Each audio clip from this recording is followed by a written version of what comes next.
오늘의 주식일지는 손절에 대하여 얘기해 보겠습니다. 손절이라 함은 처음 샀던 매수가보다 하락장일 경우 더 큰 손실을 미리 방지하기 위하여 조금의 손실을 위하여 매도하는 것을 의미합니다.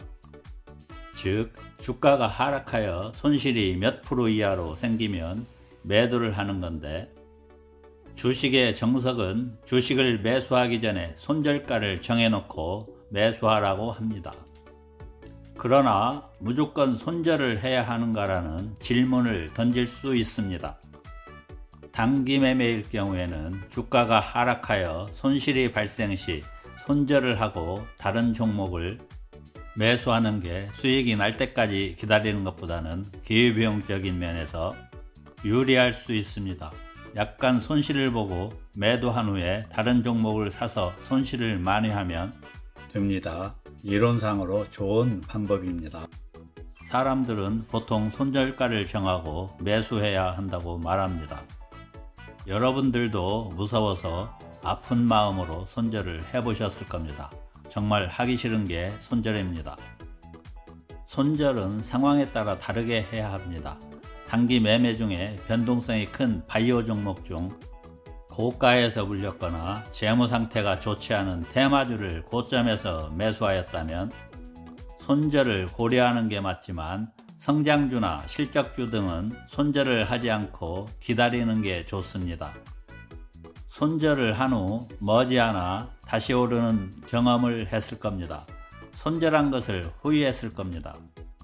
내 종목이 고점에서 매수한 종목이 아니라면 은행에 1년 정기예금 가입했다 생각하고 그 종목은 중장기 투자로 전환해서 1년 정도 기다리면 다시 주가가 상승할 것입니다. 손절해서 남은 돈으로 다른 종목 매수하여 수익을 더 많이 낼 확신이 별로 없다면 기다리는 게 좋습니다. 저도 주가가 하락하여 손절을 해야 할지 마음고생을 많이 하였습니다.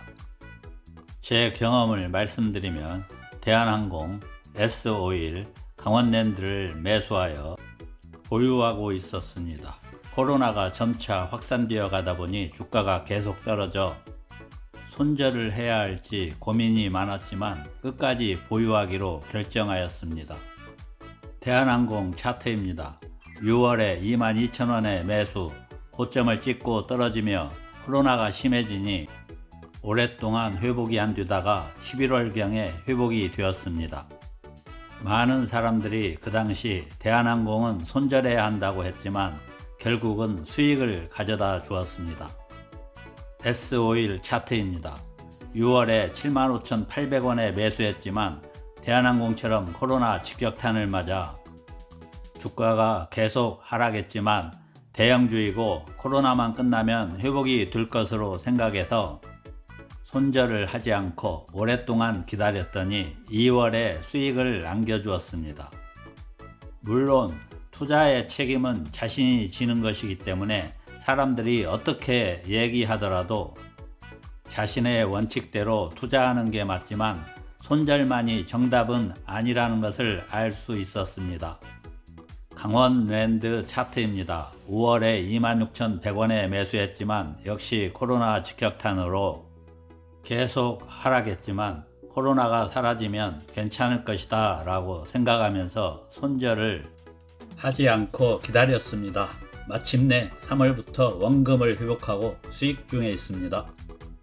손절을 했다면 손실로 마음이 아프고 주가가 다시 회복되면 또 한 번 상처를 받게 되니 정말로 손절은 신중을 기해서 결정해야 합니다. 물론 종목이 너무 고점에서 물렸고 실적이 뒷받침이 안 되는 테마주 같은 종목이라면 과감히 손절을 하는 것도 나쁘지는 않습니다만, 실적도 괜찮고 전망이 있는 종목이라면 끝까지 보유하는 게 좋다고 개인적으로 생각하고 있습니다. 그래서 주식 매수를 할 때 실적이 뒷받침되고 누구나 알고 있는 대형주나 우량주를 매수한다면 손절을 너무 걱정 안 해도 될 것 같습니다. 이 차트는 SK 하이닉스인데요. 손절에 대한 저의 아픔이 담겨져 있습니다. 8월에 SK 하이닉스 주가가 크게 하락한 적이 있었는데 남의 말을 듣고 손절을 했었는데 손실 금액도 상당히 커서 저의 가장 큰 실수로 생각하고 있습니다. 손절하고 일주일도 안 돼 다시 상승하기 시작했는데 손절한 것이 정말 후일이었고, 이런 대형 우량주를 손절했다는 게 지금도 생각하면 마음이 아픕니다. 손절만이 능사는 아닙니다. 참고 기다리는 것도 주식 초보자에게는 좋은 대안이 될 수 있습니다. 끝까지 시청해 주셔서 감사합니다.